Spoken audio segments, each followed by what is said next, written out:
Hello and welcome back to another episode of the Physiology of Endurance Running podcast. We're back with a summer Q&A after a week off. Dan has welcomed Betsy into the world. And how are you doing as well, Dan? I'm doing better than I thought, actually. Yeah, I'm dad of two now. I'm quite pleased to use that title. And yeah, she's bad. Jemima's doing as well as she can be expected. 10 days post giving birth, but yeah, getting back into things. And yeah, actually doing pretty well. A bit drained, but looking forward to chatting to you through some really good questions for the next hour or so. Yeah, looking forward to it. Should we get straight into this? Do you want to pick a first one or should I? Go on, you kick us off. Yeah. So most of these are coming from our Patreon, and then there's some from Instagram, I guess. Let's see. What have we got? There's quite a lot. There's some good ones here. Okay. This is from Matthew Woodhouse. So he said, I had a threshold test done, which showed my LT2 occurred with a lactate level of around 2 millimole. I can see your eyebrow already going up here, Dan. Should I aim to keep my sub-threshold runs truly sub-threshold, or should I aim for 3 to 4 millimole? And for context, keeping my heart rate sub-threshold leads me to running about 20 seconds per mile slower than half marathon pace. What do you make of that?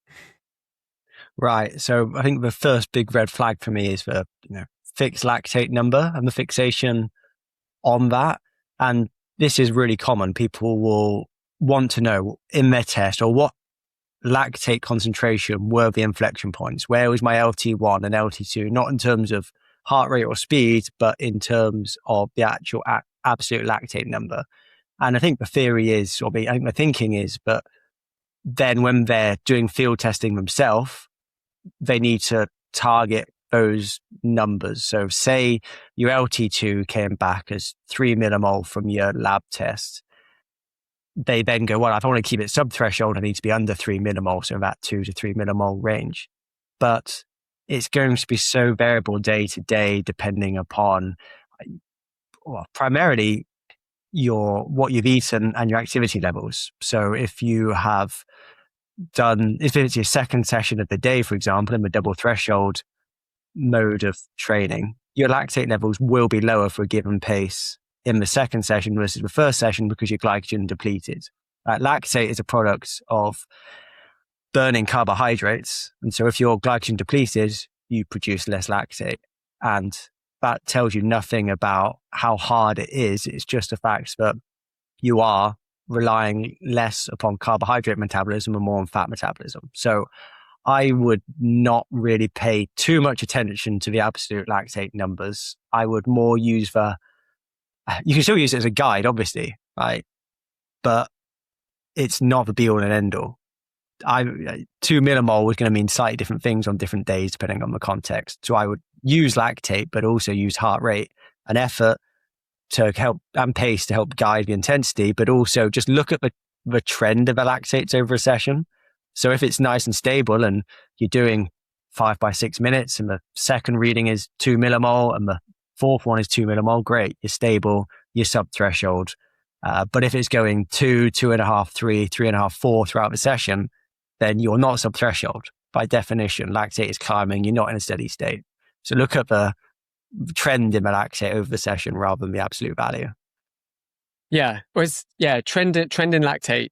Probably you can also look at trend in heart rate and how that correlates to your pace and your RPE, right? Like if your heart rate, if you don't have the lactate or the ability to do a lactate reading, if your heart rate's going up across a session and you're sticking at the same pace, that's probably suggesting that you're above your threshold. If the RPE is constantly going up to the same pace as well, it's like, I think sometimes it like, and maybe this is a trend at the moment, and lactate is the one where it's really obvious that people are being really reductive and reducing it down to one number. Like this is this number, therefore everything else that corresponds, and that's not really it. There's so much more nuance. There's not like a lactate number doesn't give you a precise answer about loads of what's going on. It gives you a guide in the same way that your heart rate does, and it's how you interpret that. I don't know. Sometimes I feel like we forget that like we've been at university a few years to learn about this stuff, but a lot of it is actually the experience of like applying it and filling in the gaps, isn't it? Like that's being a practitioner, a sports science practitioner, is filling in the gaps. And I do think sometimes maybe we forget that like that's actually kind of a hard skill to learn. Because yeah, we'll see questions like this and we're like, oh, there's way more nuance. But maybe like, yeah, I think quite a lot of people don't think that it goes the other way. It goes quite reductive towards it, doesn't it? I mean, Yeah. I actually think there's too much hype around taking lactates now. I think it is a useful tool, but people put more weight on the actual number than it's actually justified. It's not telling you as much as you think it's telling you because there are all these variables. I'm not saying it's a waste of time, but in the last year, I've taken less lactate samples than I ever have, but I've also been fitter than I ever have because I know I'm calibrated with heart rate, effort, pace to know what intensity I'm working at. And lactate is great, but as we said, there are definitely flaws with it. It is affected by how much carbohydrate you've eaten, how glycogen loaded you are, what training you've done in the last 24 hours. And just using any metric blindly and just in isolation is setting you up for a disaster. Use all the tools you've got available to you. And then again, going back to what you were saying about the using of the data, heart rate, for example, my sympathetic nervous system is completely out of whack at the minute. I've definitely got some suppression going on. And I was doing a session the other day with, I can't remember what it was. What was it? 6 by a mile, because that's basically every session I do. Right? Mile reps. Yeah. And normally I would say my LT2 heart rate is 170. And if I'm below that, I'm stable. My lactate would be stable. My heart rate would be in a pretty steady state. But my heart rate was just not stable, both across reps, but also within reps as well. So every rep, it was going up and up and up, despite the pace being quite similar. And the heart rate was not stabilizing over the course of that 5-minute effort. It was drifting up quite a lot. So if I was looking at heart rate alone, I would go, yeah, I'm below my altitude heart rate. I'm good. But perceptually and looking at the kinetics, I'm not in a steady state here. I'm above my threshold. So lactate would have told me that in terms of the trend across the session. But even then, I don't think the actual lactate number would have been super high. So it's just knowing the strengths and weaknesses of all these different metrics. And ultimately, I do think once you are experienced and have actually spent some time using lactate to calibrate yourself, effort is the best way to judge it. If every single rep is feeling harder than the last, you're not in a steady state. If it's much more subtle than that, and yeah, you are working slightly harder at the end, but more you're just getting fatigued by the fact that you've done 30 minutes of work and you're sort of just ready to stop now, rather than my legs are starting to tie up here. That tells you much more, I think, if you're experienced. Yeah. I'm going to chuck in a quick fire one as well that's related. This is from Sam Abbott on Instagram. Is sub-threshold below LT1 or LT2? I say below LT2, sub-threshold. Yeah, me too. Yeah. Which is not obvious from the name, is it? But I would normally, by default, I would say threshold is what people think about, that hour of power, like that speed you could sustain for an hour, that LT2. That is what people, if you just say threshold and not a justification of first or second, you automatically think second threshold. Yeah. Which is funny because yeah, I was gonna say if you like read it, like again, I always pick up because it's right next to me. If you read this, like the first threshold, like a sports science textbook, the first threshold is the clear one, and the second one has loads of argument. So it's funny that it's obvious where this term is, but that's not in the sports science sense the obvious threshold. If you were picking a threshold, but below LT2. Yeah, below LT2. Sub-threshold. But then I'd call a threshold session where you're between the two thresholds. Yeah. If it's not trying to like nail onto LT2, because if you start at that speed, you're going to drift above it in terms of the actual intensity you're working at. Yeah, that's probably where the confusion is, isn't it? Yeah, like when Marinus Bakken or Serpoc talk about sub-threshold, they're talking about sub-LT2. Yeah. Because you'd Yeah. say it's zone 2, wouldn't you? If it was sub Yeah. LT1, that's zone 2. Yeah. It's Yeah, confusing, definitely. isn't it? People, especially when you throw in people talking about stuff they don't actually understand, it becomes even more confusing. Yeah. We won't go influencer bashing quite yet, but anyway. No. Today's episode is sponsored by Saw. Saw are the creators of the world's best running apparel, and we're really excited to be partnering with them on a giveaway for the month of August. So following the link in the show notes or on our Instagram bio, for your email address, you're able to enter a prize draw for a pair of Rion Marathon speed shorts, which Dan is a big fan of. We'll get to that in a second, his thoughts. And you'll also get a code for 15% off your next store order. So you can upgrade your wardrobe for what's left of summer or start to prepare for winter.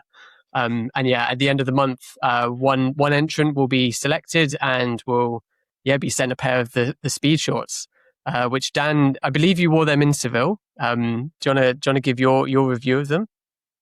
I wore them for Valencia and for Seville and for London, and they are the best in terms of fit, in terms of comfort, in terms of storage. You can fit so many gels in there and they're not bouncing around. Really, really good product. Retail price, just I've got it on my website here, £200, so not a bad price as well. But even if you're not going to win in the competition, if you're going to invest in one bit of kit for your ultra marathon, this is what I would invest in. Yeah, there's something we talk about, isn't it? That you potentially spend a lot of money on shoes, on flights, on gels, loads of time training. And yeah, ideally you're on the start line in a pair of shorts that are comfy, that look good. And in this case, actually benefit you in terms of the gel carrying capacity. You can load yourself up with, I reckon, 300 grams of carbs easy. And yeah, not have it bouncing around, not have pockets all over the place. Really, really comfy and enables you to run your best. So definitely a worthwhile investment. And for one lucky person, they'll get a pair for free. So check out the link in the show notes. And thank you as always to Saul for sponsoring the podcast. What are we going for next? Do you want to pick one? Yeah, I better, hadn't I? I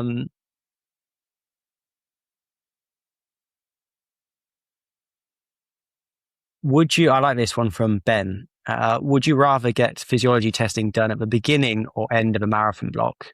At the end to confirm what shape you're in, or at the start to guide the training?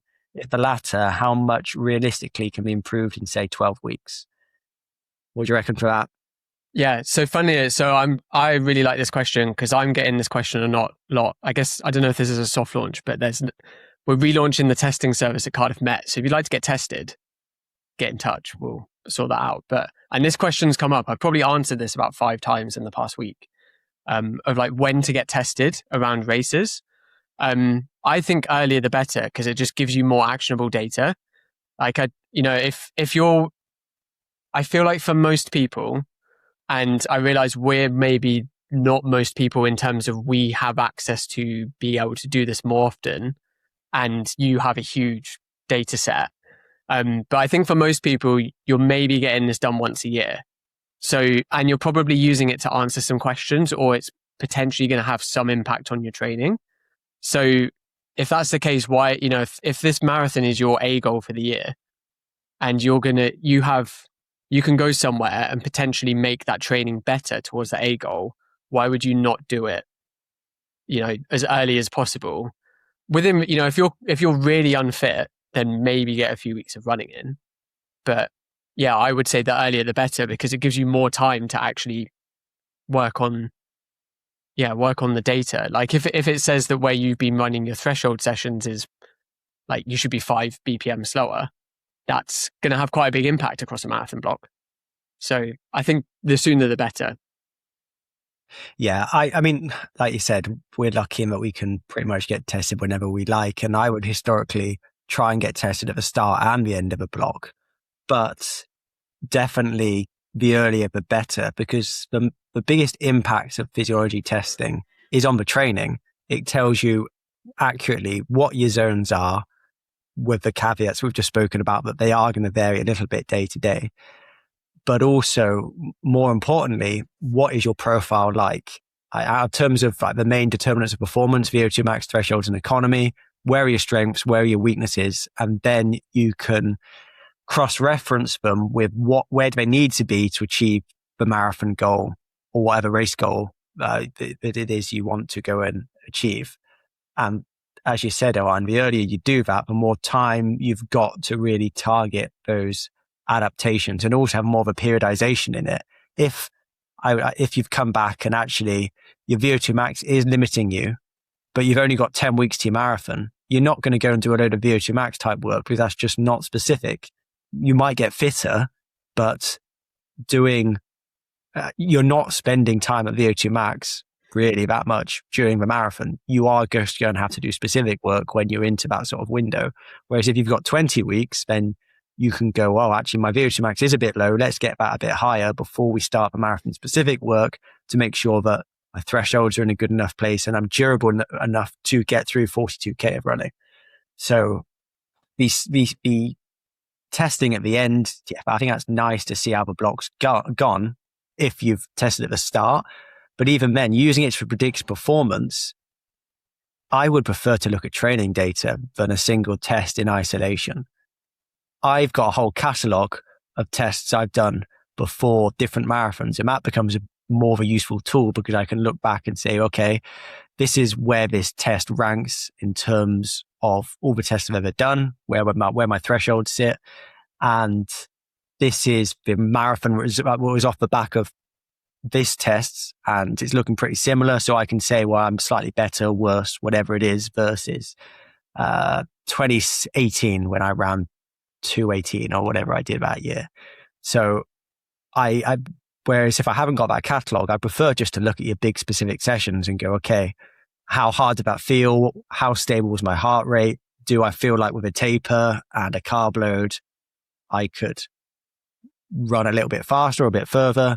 That tells you more, I think, than just a lab test, especially when you've got all these questions about how well does that running on a treadmill translate to outside running? How accurately it conducted with the tests? Was the treadmill accurately calibrated? All this sort of stuff. And also the fact that you won't be testing in a fully tapered, fully carb loaded state either. So definitely the start of the block, to summarize. Yeah, start of the block. But I would also be saying, yes, there's probably some stuff you could improve before the race, but some of it will take longer. I think it's like get the data as early as possible, but also actually be thinking about the next marathon, but then think about the next year. So if you get the test done and you find your economy isn't great, probably not going to change that much. Can't be changed loads before that. It could be changed a bit, but it can't be changed loads, but it could be changed for the next year.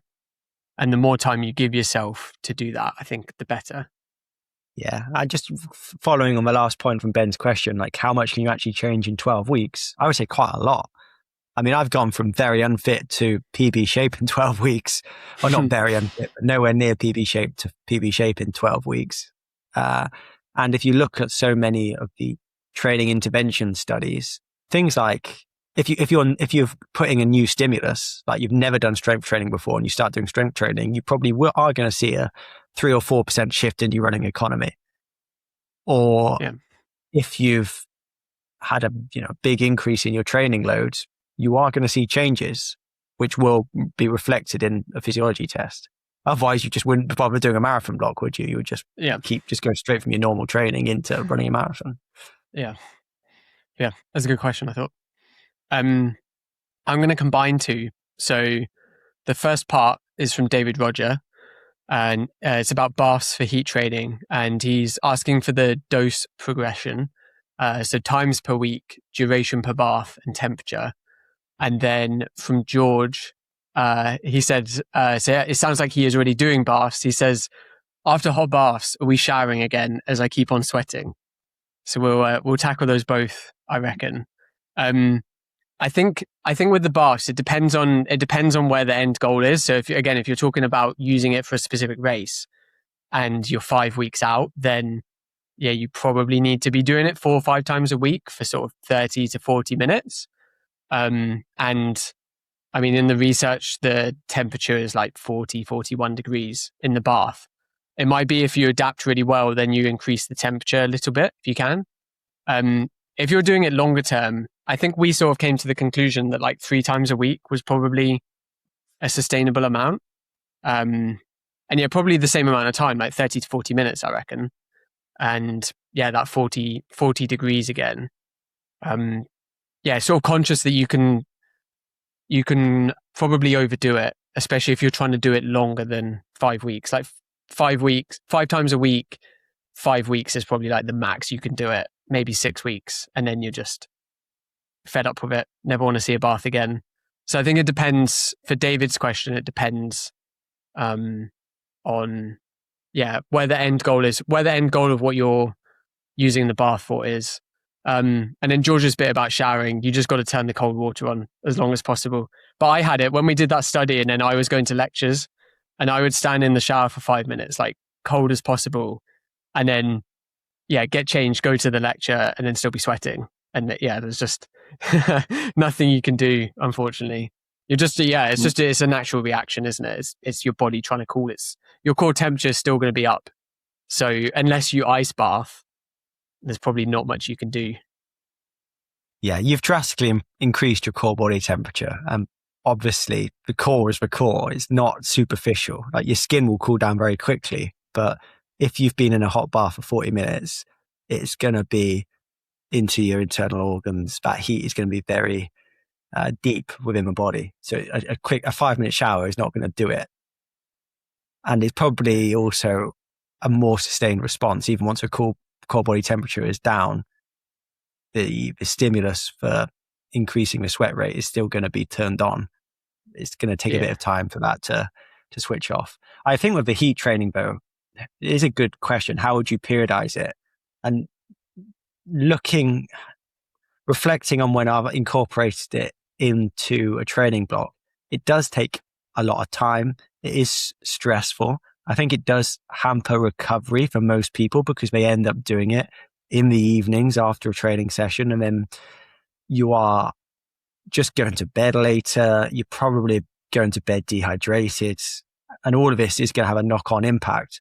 Whereas you probably can maintain the adaptations just by doing maybe even 2 or 3 baths a week instead of 4 or 5 as in the build phase. So I would potentially look to do more of a heat block when you're not doing quite so much training, and then just go into a maintenance phase.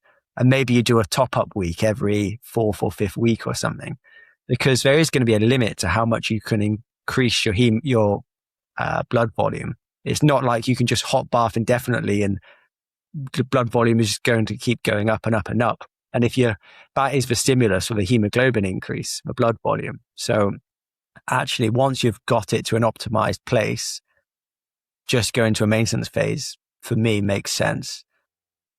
Yeah. And I reckon if you're training for a marathon, like your last 2 weeks are probably going to be like reducing volume, and you could maybe reduce the volume slightly more and actually then go to 2 weeks of 5 times a week if you've kept it like maintenance sort of mode the rest of the marathon block. Like that might be the way to do it. But yeah, no, it's really tough to balance. I think also mentally it's quite difficult because you're sat there doing nothing for 40 minutes, which is potentially quite hard to sell if you're time pushed already, that you're gonna, like when you did it, right, Dan, you had to do quite a lot at home, and like you're just like, and at that point you just had night, right? And you're like, okay, I'm going to go disappear for really an hour because you're not that much help. What like immediately out of the bath, are you? Like you're completely cooked, lying on the floor. Yeah. I was having to do it once he was in bed, which is like normally 8 o'clock. And by the time you've run the bath, it's 8:30, like getting on 4. By the time you get out, it's 9:30. By the time you've cooled down, it's 10:30. And you're wired. You're not ready for bed. You're stimulated, and you feel like you're not tired at all. But the next morning you wake up and you feel horrendous. And you can't do much for a lot of the bath because either it's impractical because you don't want to you can't be sat there doing work because you don't want to drop your laptop in the bath, and by 10 minutes in, your head's like spinning because it's so hot, because it needs to be hot for the stimulus. So it just Yeah. becomes quite dead time, doesn't it? It is completely dead time. I thought, like you said there, but maybe I could use it as productive time. But you are, by the end, just concentrating on staying in the bath and tolerating it. You can't really be doing anything productive.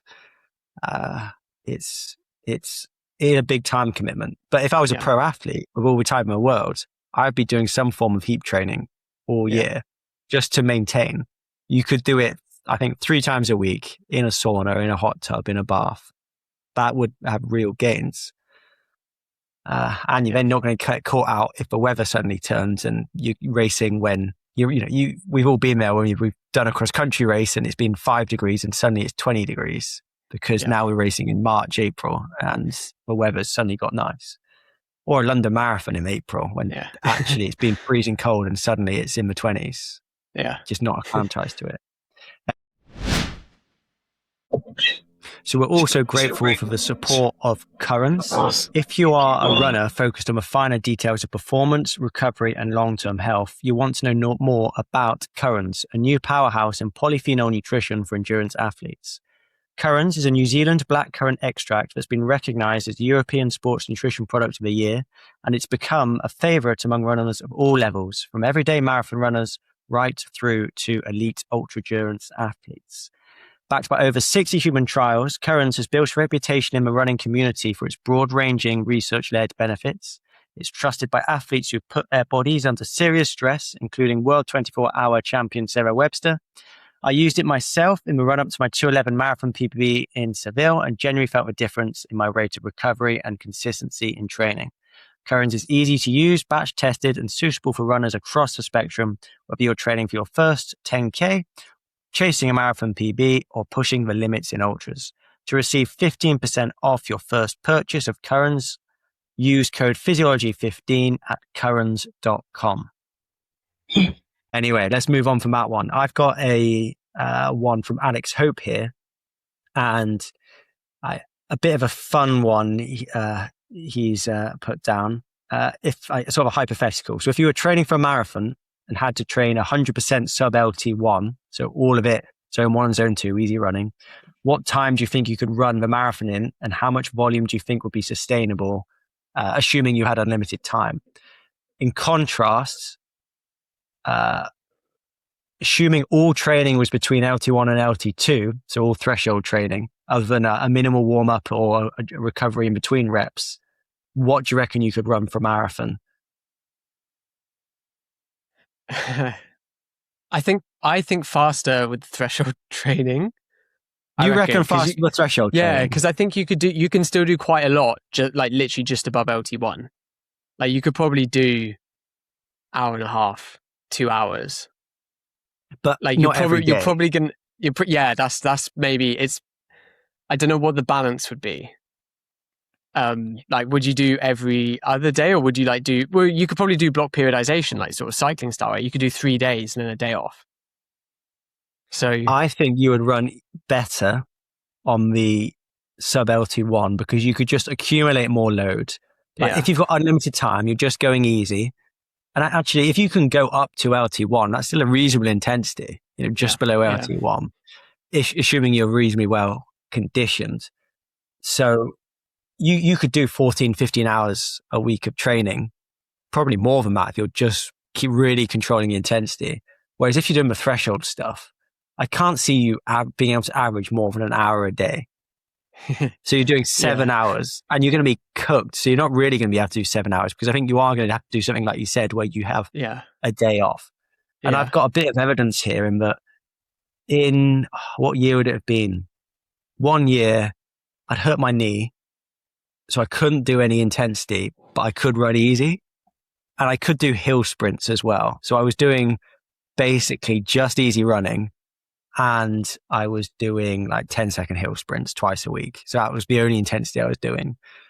And I rocked up to Newport Marathon trying to get some easy prize money, and Adam Bowden turned up and he said, "Oh yeah, I'm a start line. I'm going to go off at 6. I'm going to go through halfway in 67. I was like, right, I'm not going to see you then. I'm not in that shape. I've just done easy running for about 2 months. And anyway, set off. He's obviously gone off really hard. I've decided that this is just going to have to be a full blown race effort. I was hoping it was going to be a training run. And I think I went through halfway in like 71 and I got to 30k. And the people on the side of the road were telling me, your time gap's coming down here. He's only 30 seconds up the road. And I absolutely buried myself, killed myself, ran 2:19. And at the time, my PB was only 2:15. And that was just off easy running. And I managed to beat him, win, got my engine with Peptides on it. But I was amazed that I could run so well off of literally just doing easy running. And I was doing like 100-mile weeks, but all of it easy and well below LT1, like 7-minute miling pace, 4:20 pace. And a couple of hill sprints a week. Yeah. But anyway, I reckon you could do more. I reckon it'll be interesting. I've always fancied giving it a go and literally going, right, we're going to do a massive just block of easy running. And I'm going to run like, closer to 300k than 200k a week, but it's all easy. And seeing what the result was. I don't think that's optimal. As a periodization strategy where you then go into some more intense work, it'd be interesting. I think both would be really interesting to see how you would. I mean, the easy one is, like you say, it's just as much running as possible, and you'd maybe do like some faster long runs and stuff. Would probably be, especially if you were doing it towards a marathon, that would probably be the way to do it. But it'd be really interesting to see them both. Like what would be the most effective way to do, especially the all threshold, if it was possible. Yeah. I'd love to know if someone's done it sustainably. I had a couple of people come into the lab and you ask them, well, where have you been doing your easy runs? And they were like threshold pace all the time. And I remember one specific example, and basically all he did was go and hammer every day. He wasn't that experienced. And effectively every day was a threshold run, like for 40 minutes to an hour. And his LT2 was at a really high percentage of his VO2 max. Really high percentage. His VO2 max was not that high. And his LT1 was terrible. It was just like lactate just went up straight from the start. But that second inflection point was really close to his max. But he just hadn't pushed his max that high, probably because he had not done the high intensity stuff. He'd just done threshold stuff. And he hadn't just done enough volume to get a good LT1. And that also contributes to your VO2 max. Yeah. So it does have an impact in terms of LT2 was super high as a percentage of VO2 max, but he wasn't a great runner because everything else was terrible. So it is interesting. It is interesting. But I reckon I'd have more faith in the just loads of volume easy versus doing middle of ground stuff most days of a week. Yeah. That was supposed to be a quick fire question, but it definitely wasn't. Go on then. Where are we going next? So this is from Joe Ballard. So it's a 3-parter, but we said it's quickfire. We'll see if it's quickfire. So number 1, most enjoyable running experience. Number 2, proudest running achievement. And number 3, lowest running low. You going first? Yeah. Okay. Number 1, most enjoyable. Probably like some of the running in the Dolomites last year. But I did get engaged on a run, so that's probably up there. That was good though. It's 20k of downhill, really nice trails, get engaged in the middle, bump into some alpine cows. That was a pretty good run. Pretty nice weather as well. And like trails in the Alps, you can't really beat them just for the running as well. So that's number 1. Proudest running achievement, it's probably running for Wales. It's pretty cool. Don't get to do that much. No, so that was good on reflection, proud of it. And then it's probably also the lowest running low when I did the 100k and had to drop out. Cause I think like when you care about running, like you obviously don't, well, when you care about anything, you don't want it to go bad and you want to meet your own expectations. But then I think I've said this before, I just remember on the drive home, I was like, you just feel like a lot of people are just going to be like, oh, what a knob. Like you've like messed up. It's where you're conscious that you're doing something that other people would like to do, or think they should do. And, yeah, when it doesn't go the way that you think you can do it, it doesn't feel great. That was, yeah, that wasn't a fun drive. I'm thinking like, what's the worst drive home from a race or a run? And I think that's probably up there. Yeah, that is shit, isn't it? It's shit, especially when you're Yeah. representing Wales, or yeah, even at a lower level like your county. I've done it and had a shocker at a county. Into counties, we're representing your county, and you've just had a bad run, and you feel like, well, someone else could have taken that spot and had a better performance there. But that is running, isn't it? Yeah. That's given me a bit of time to reflect on my responses. Most enjoyable running experience. I'm with you. I think a long run in the mountains or trails, a nice flowy trail, single track, but one of those days where it just feels effortless and you're just cruising and going at a good pace.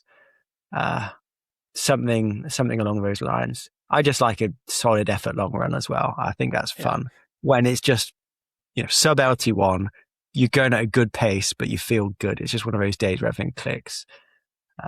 That's fun. Proudest running achievement. That's a tricky one. It's a tricky one.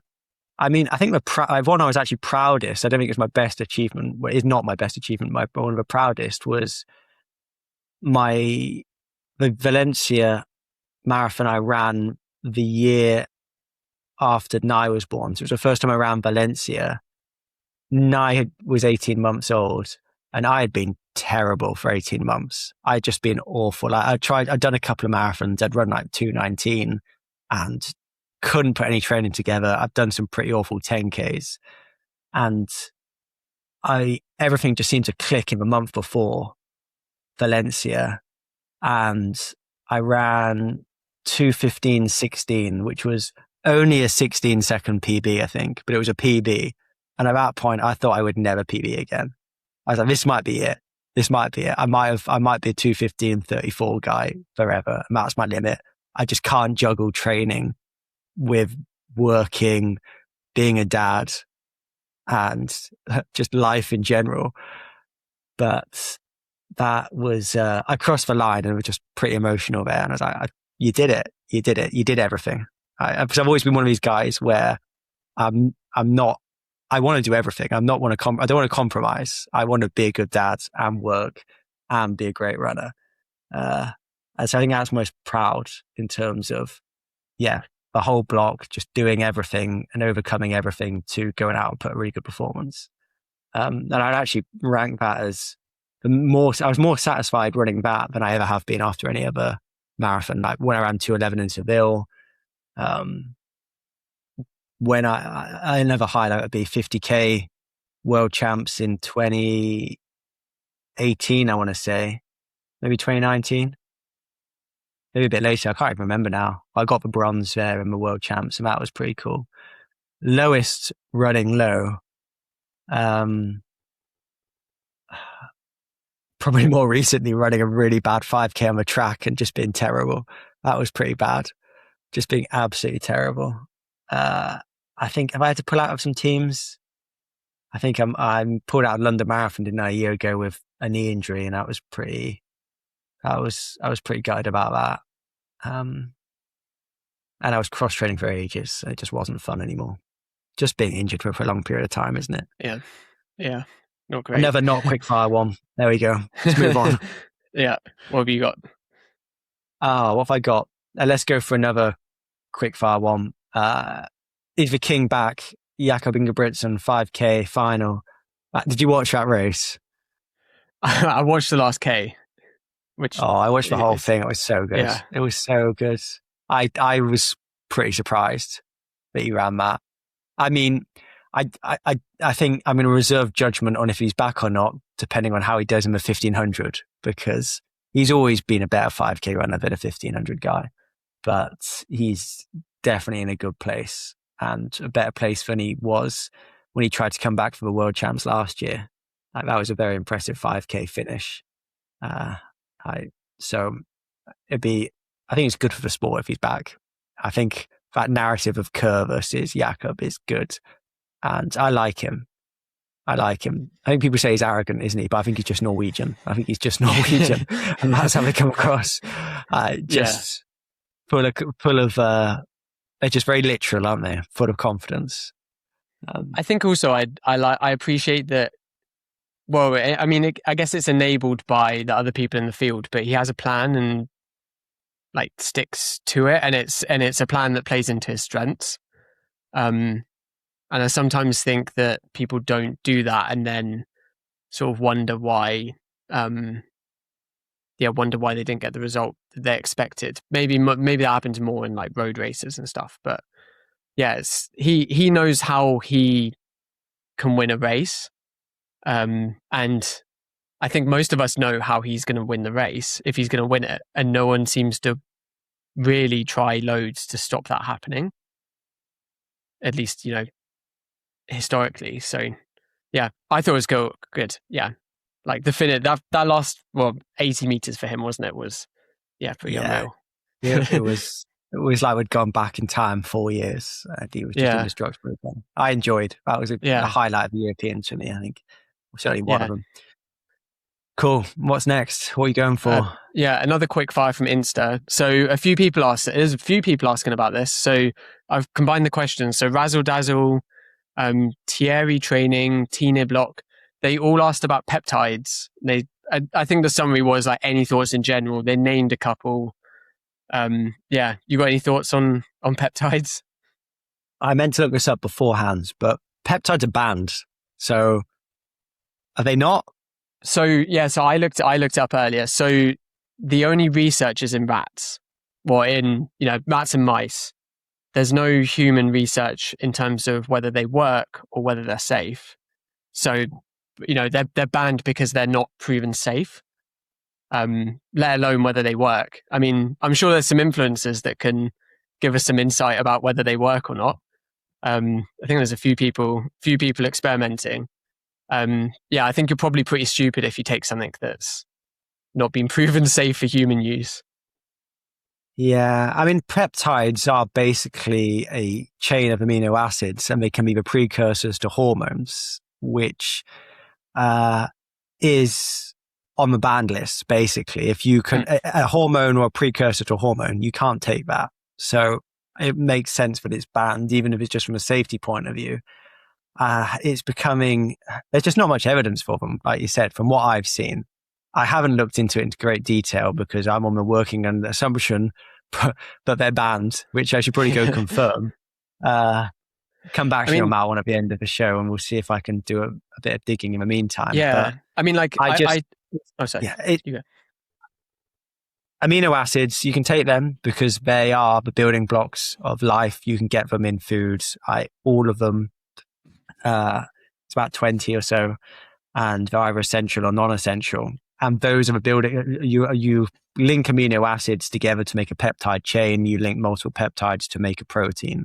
So if it's not having hormonal actions, and by that I mean signaling to cells and organs within the body to induce a response, then you might as well just have basic protein.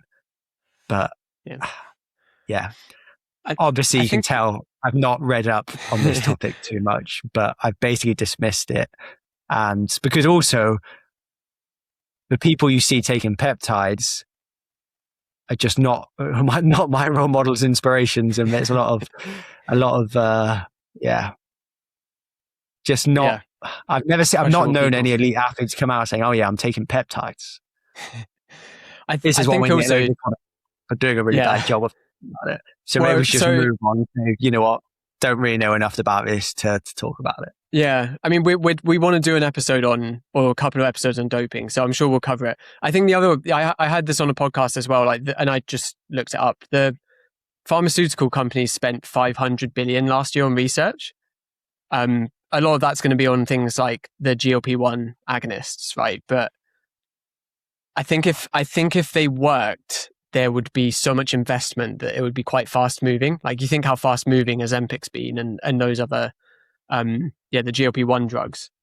So if we're still in this situation where there's barely any research, they maybe work in mice and rats and there's no human trials, then maybe that says something as well. But yeah, we'll get someone on. We definitely want to do some stuff on doping and drugs. So Right. I've yeah, got a bit of we'll an ask an expert. update here. And for full transparency, I've put this into Claude, and this is what it's telling me. So if it's wrong, blame Claude, not me.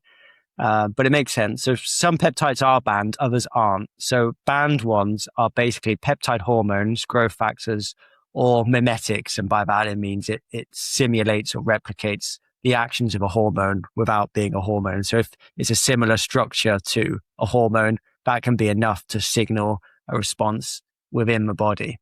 So obviously things like growth hormone and growth hormone releasing peptides, all of this sort of stuff is banned. Anything like IGF-1 and things that mimic that are banned. EPO and EPO mimetics are banned.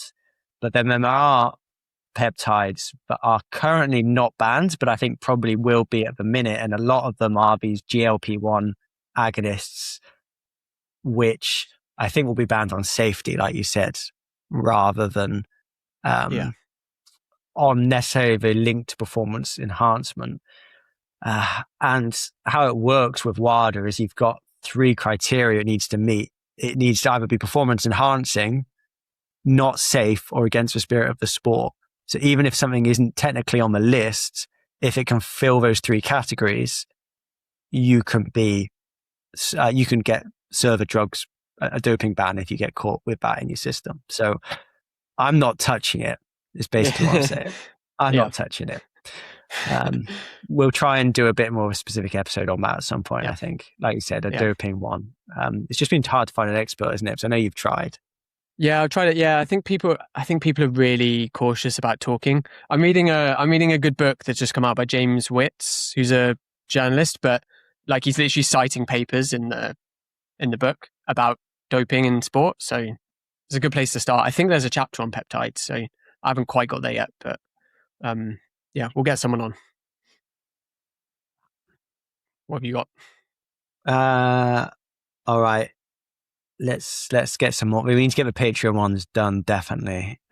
So let's go with this one they've not left their name, but the question is, threshold is obviously sustainable with great outcomes, but is it best use of sessions for more novice runners / those with more time for bigger sessions? Or should those getting into the sport initially aim to build VO2 max sessions and one longer run per week? I guess with the idea of you giving yourself more headroom to then improve your thresholds later.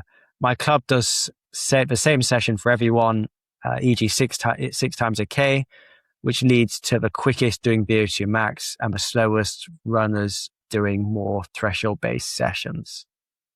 What are your initial thoughts on that? So VO2 max should beginners be doing more high intensity work because they're probably not doing as much training in volume, and they just aren't going to get much out of doing threshold work. What are your thoughts?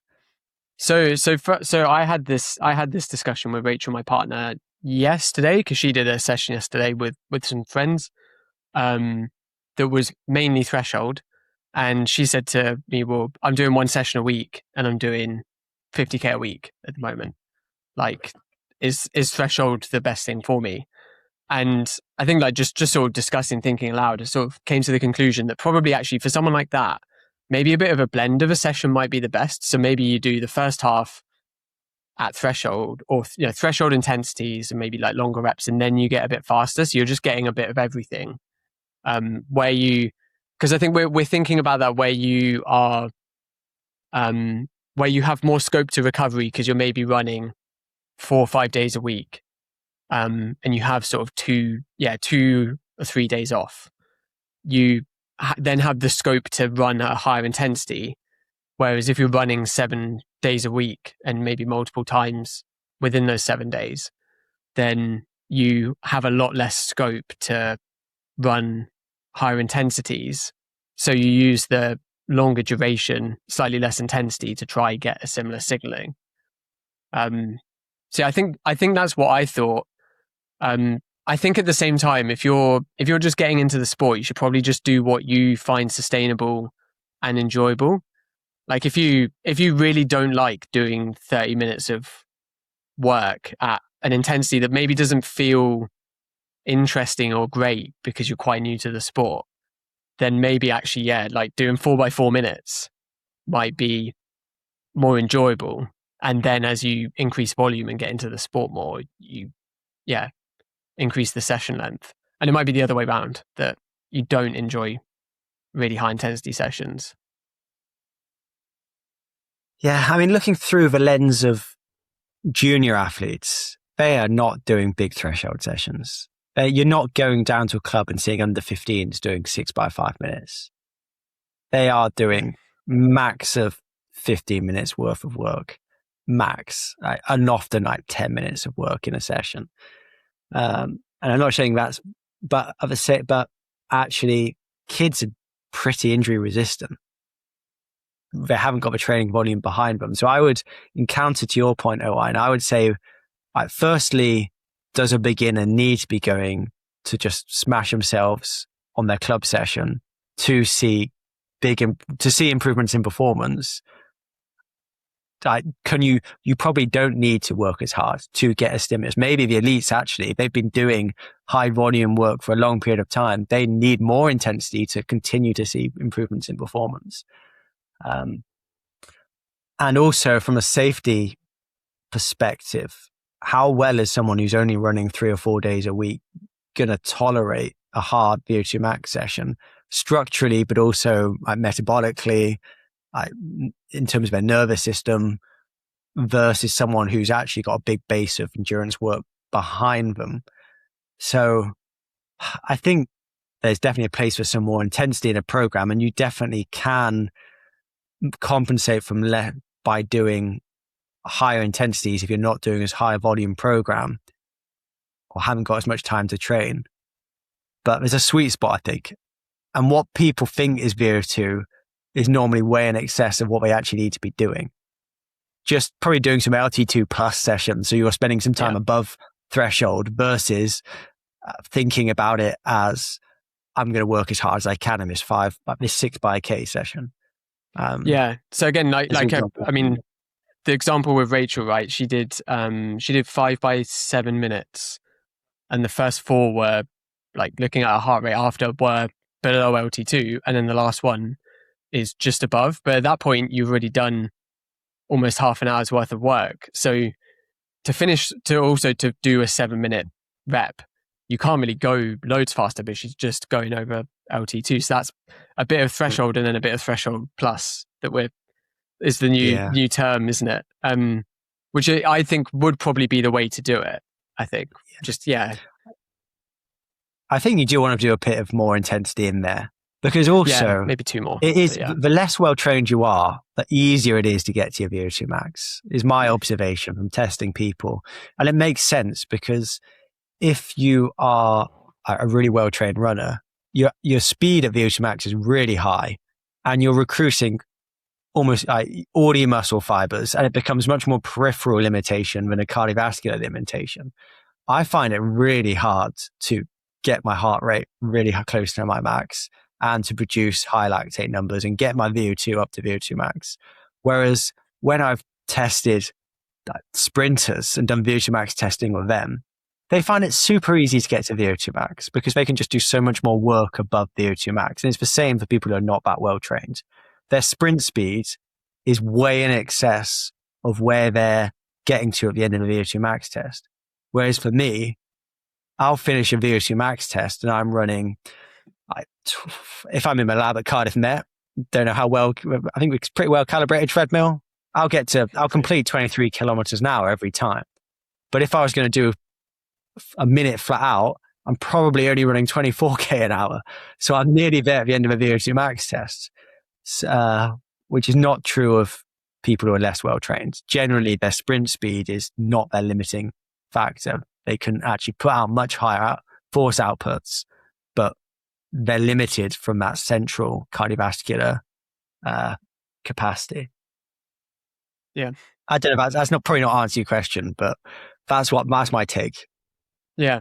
I don't know if there's a right answer. I think it's no. Yeah. It pretty depends mostly upon how injury prone are you, how well can you tolerate training, What do you enjoy? How motivated are you? How much you want to play the long game? Yeah. Yeah. That's what I was going to say. The answer is whatever has you still running in a year's time and doing a bit more is probably the right answer. But yeah, hindsight's the right answer. um, so I think maybe one more from Instagram. So this is from Sam Monkley. She's also the Women's Running Project on Instagram. So her question, so she says, in the last episode, there were 2 studies mentioned. One was male only, and the other included just one woman. We know women are underrepresented in sports science research, but how big a limitation do you actually think this is? Are there areas where having more research in women could meaningfully change our understanding of endurance performance or the recommendations we give female athletes? Or do you think a lot of the existing research translates across pretty well? Basically, how much difference could closing that gap realistically make? Do you want to take this? It's a really good question. It's a really Yeah. good question. I'd be interested to hear what you think, Owain. Yeah, I don't know, because I think it depends what we're talking about, right? Like if you're talking about, I'm trying to think of 2 distinct things. I guess like training, okay, what does the signaling from a type of training session, so whether it's below LT2 or above LT2, I think it's probably reasonable to think that there's going to be differences between men and women, and in women potentially based on where you are in your cycle, or if you're taking contraception, that might impact it as well, because there's a hormonal and a cellular element to that intercellular signaling, isn't there? Which I think could be impacted. But the thing is, I don't know, because I don't think that study has been done.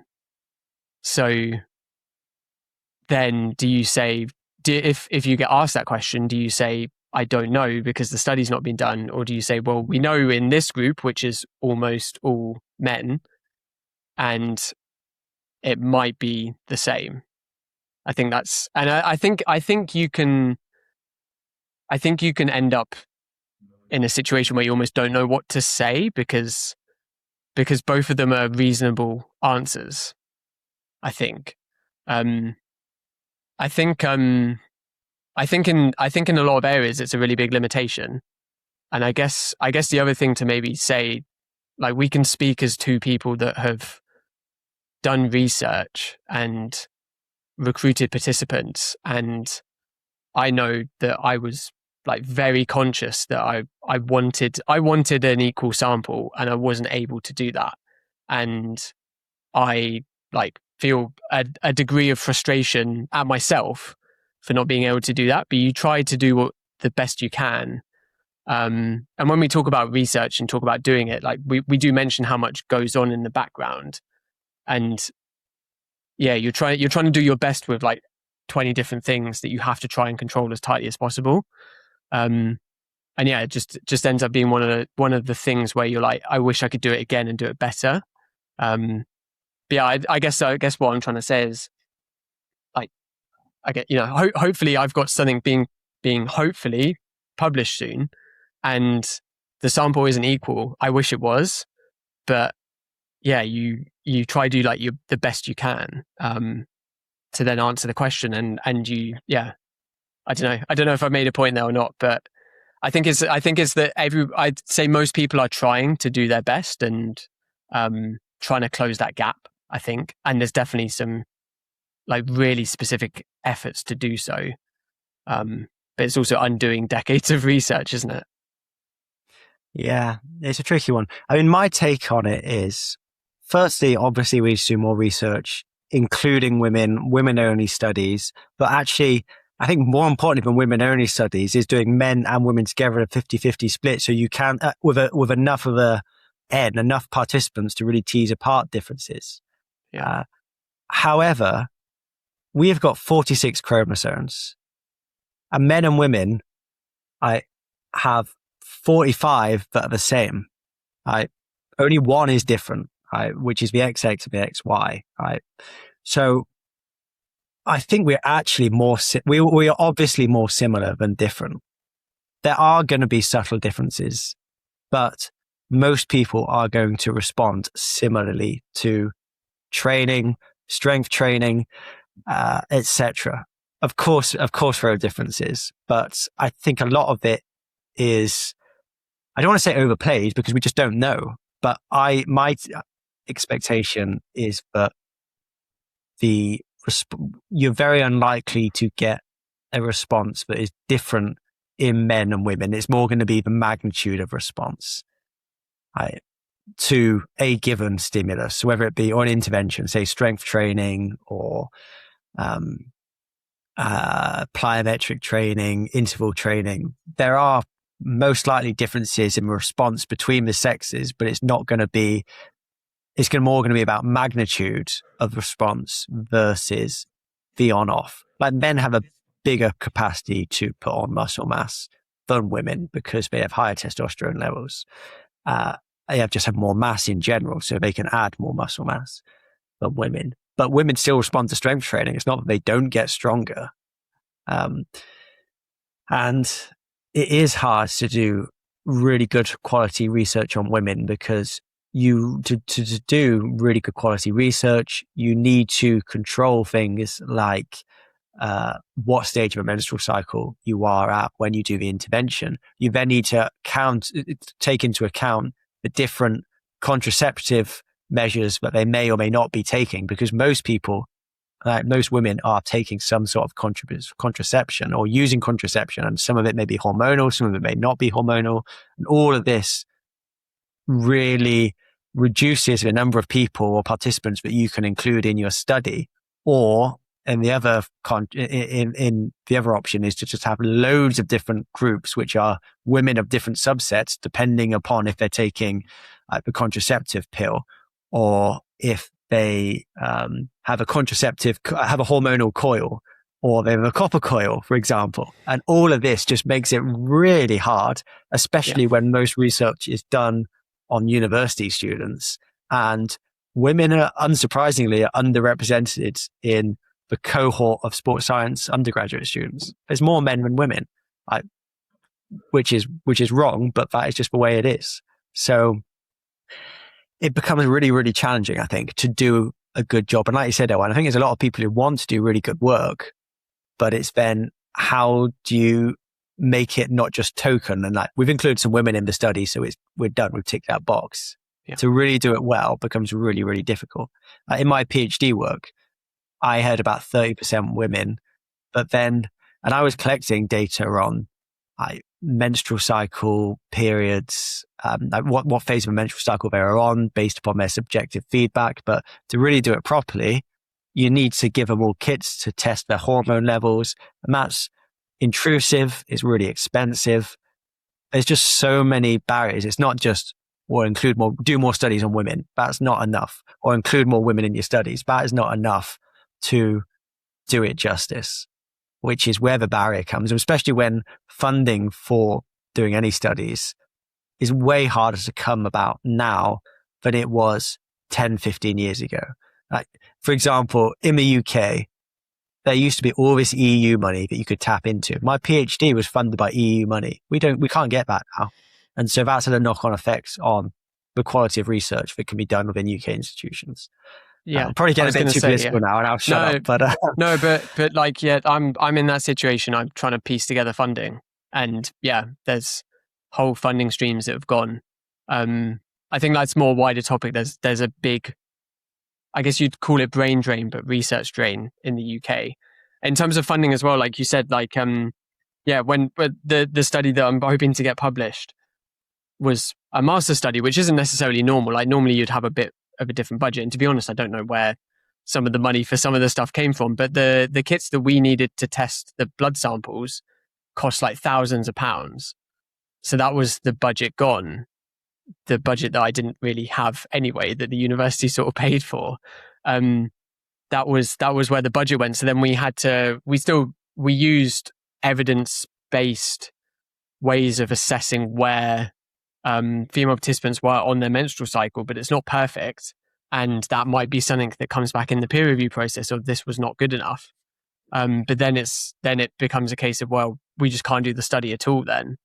So it's picking your battles, and I think most people doing this are really conscientious, and yeah, you don't spend months months pushing a bit of a rock uphill in terms of just the overall study to not do a good job, and not cover all your bases. But yeah, when it's like you don't have the money, it's hard as well.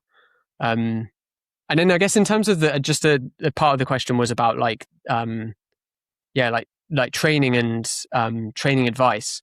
I think even then, and I think it's a 2024 paper. Maybe I was just looking for it. There's a Kirsty Elliott Sale paper. Kirsty's like probably one of the world leaders on maybe more of the like topic of female research. But that mentioned like where female participants had tracked menstrual cycle and its impact, and it was completely into individual as well. So I think if someone came back with a paper saying, okay, in this phase of the site, well, and in fact that's all been the case with some of the strength stuff, right? That there was suggestion that and I think this is one of those like zombie ideas that exists. Do strength training at this point of your cycle, and that's been shown to not be the case. But there's not enough evidence to say that's the case or not. So it's down to the individual and how they feel. But then, yeah, we don't have the wide enough and good enough evidence base to completely answer that. So you just end up going with what feels best for the individual based on their data collection, which I'd maybe argue isn't that much different to training in general for anyone. Like you know, whether it's training during different menstrual cycle phases or any number of different training variables, you should probably be keeping data about it and seeing how you as an individual respond. But yeah, I think we've probably not answered the question in the same way that we're not able to answer questions because we don't have the research. But yeah, I'd say at least from our perspective, it's something we try and be conscious of. But yeah, it's hard. I guess it's one of those things where if every individual sort of does their own little bit in the right direction, hopefully it, as a wider group, it solves the problem or gets close to solving the problem. So maybe a positive place to leave it. We'll do our little bit. Yeah, I mean, I think we've tried to do our little bit. We've done an episode on the science of sports bras, haven't we? What else have we done? We've had female physiology with Dr. Emma Ross, which was a really good episode, by the way. One of my highlights of the year, 2025, yeah. August 2025.